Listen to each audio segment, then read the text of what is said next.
안녕하세요. 이 기자입니다. 이번 시간에는 OCI 그룹주 주가 차트 분석 시간을 갖도록 하겠습니다. OCI 그룹이 인적 분할을 통해서 주가 하락이 이뤄졌는데요. 보통 인적 분할을 하게 되면은 주식 시장에서 호재로 작용하는 경우가 많습니다. 하지만 왜 이렇게 주가 하락이 이뤄졌냐? OCI 홀딩스 같은 경우에는 종가가 마이너스 13% 정도 하락을 했고요. 그리고 OCI는 마이너스 12.89% 정도 하락을 했습니다. 네, 블로그 글을 제가 정리를 하고 있었는데요. 이런 주가 하락의 이유에 대해서 한번 분석해 드리면, 먼저 이제 인적 분할이라는 개념을 먼저 이해를 하면 좋거든요. 네, 기업 분할은 기업을 떼낸다는 겁니다. 이 사례를 보면은 LG화학으로 보시면 되는데요. LG화학 같은 경우에는 원래 화학회사였는데 배터리 사업을 강화하기 위해서 따로 신설 법인을 만든 거죠. 네, 법인을 만들었는데 그 신설 법인이 기존 존속 법인에 속해 있는다면은 물적 분할이 되고요. 대등하게 상장을 통해서 신설 법인을 만든다. 이런 경우에는 인적 분할이 됩니다.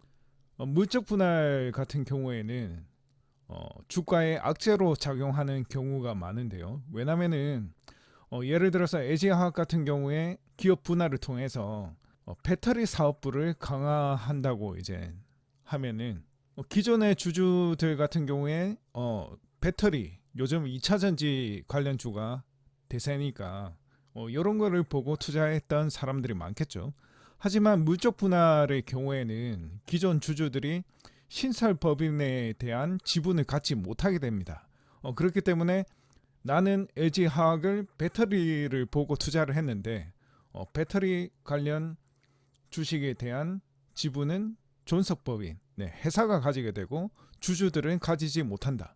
이런 경우에 악재가 될 수가 있겠죠.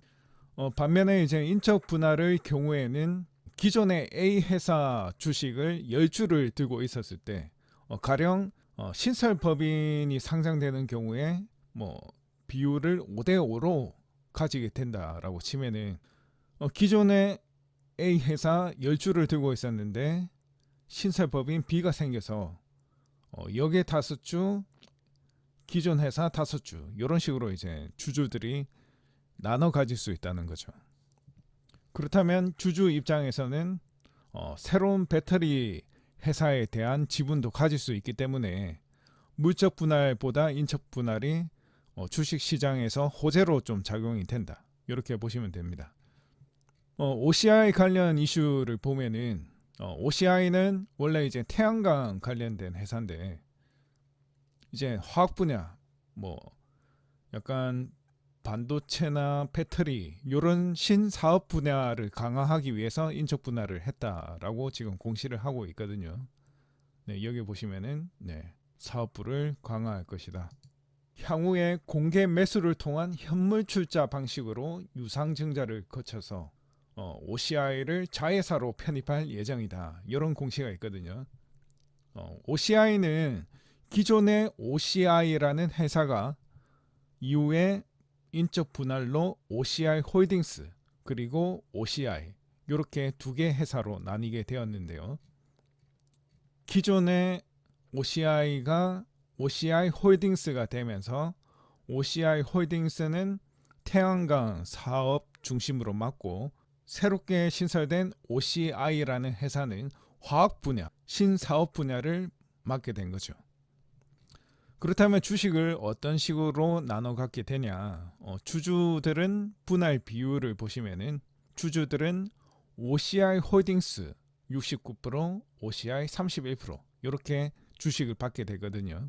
만약에 이제 100주를 가지고 있었다라고 하면 인적 분할 이후에 OCI 홀딩스는 69주, OCI는 31주 이렇게 가지게 되는 거죠. 겉으로는 이제 화학 사업 강화를 위해서 인적 분할을 추진한다. 회사의 경쟁력을 강화하겠다. 이렇게 볼 수 있는데요.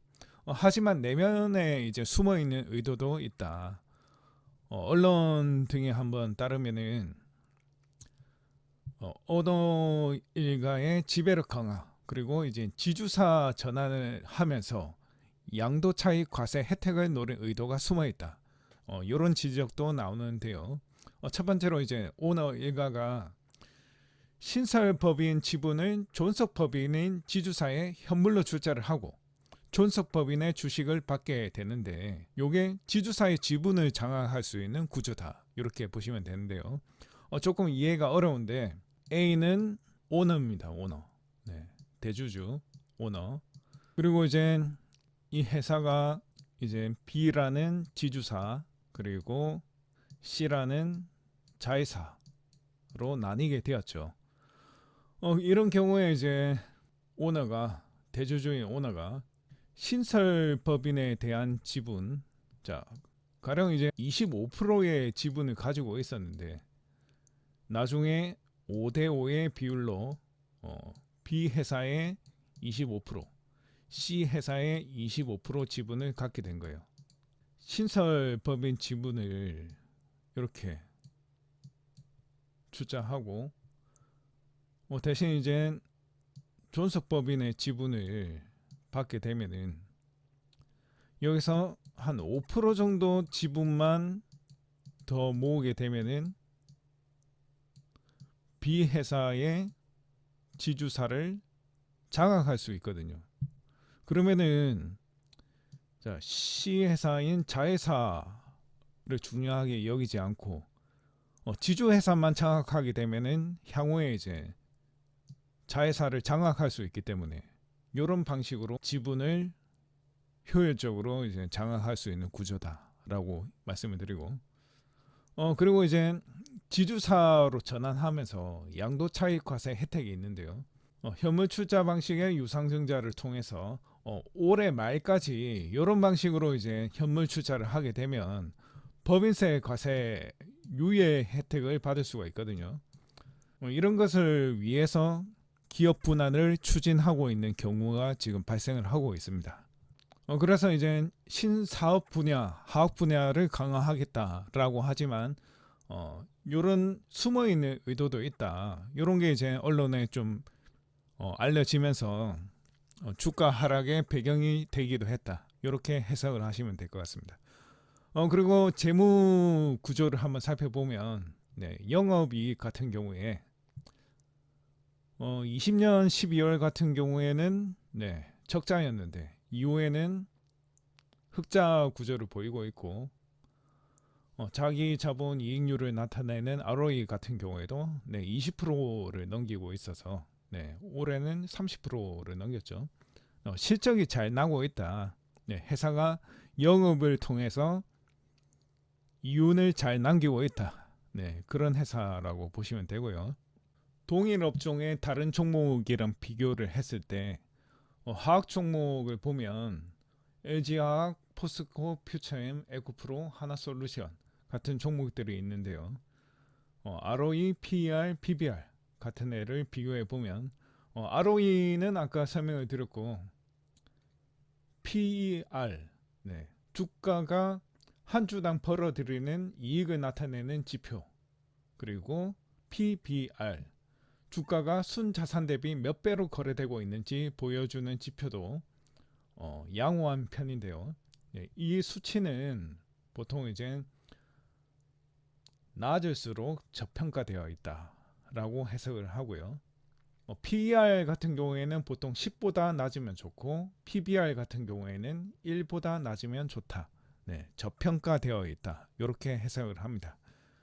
그런 관점에서 봤을 때 ROE는 다른 기업보다 지금 31이니까 높고, PER 같은 경우에는 다른 기업보다 훨씬 낮죠.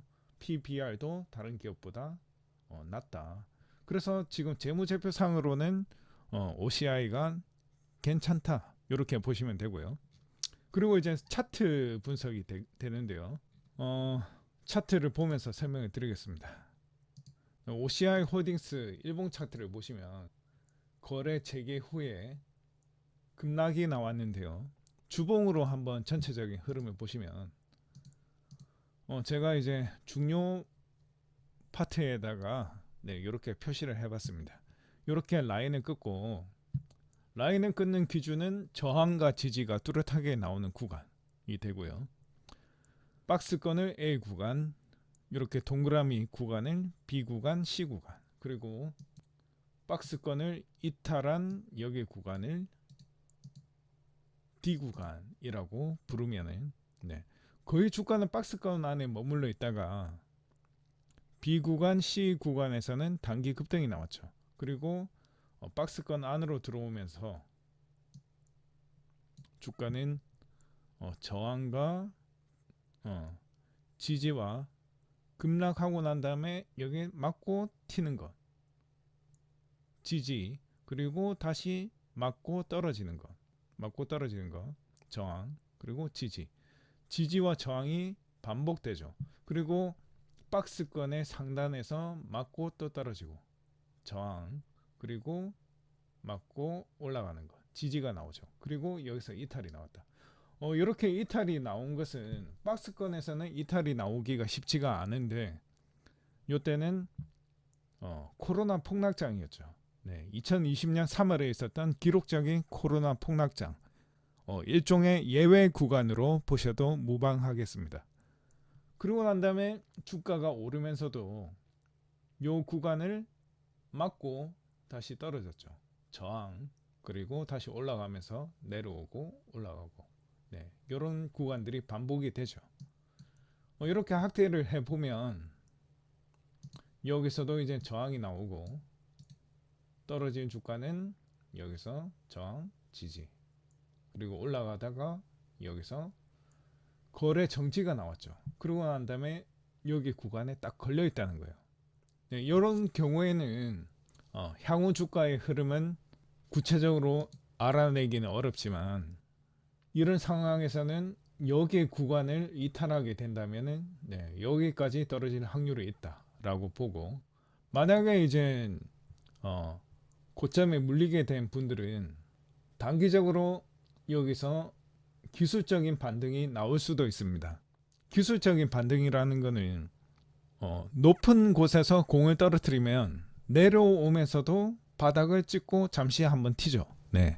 이런 것을 기술적 반등이라고 부르거든요. 급락에 따른 일시적인 반등, 요것을 말하고, 만약에 여기 구간을 지켜내지 못한다면은 주가가 하락세를 띠면서 여기까지 빠질 확률이 좀 있겠다. 여기서는 반등이 나올 확률이 높지 않을까. 차트 분석을 통해서 이렇게 전망을 해볼 수가 있겠습니다. 그래서 저항선이랑 지지선을 파악을 잘 하면 실전 매매에서 많은 도움이 되는데요. 이렇게 저항이 나오는 구간, 지지가 나오는 구간을 파악을 하고 지지선에서 매수를 하고 저항선에서 매도를 하게 된다면 수익을 잘 낼 수가 있다.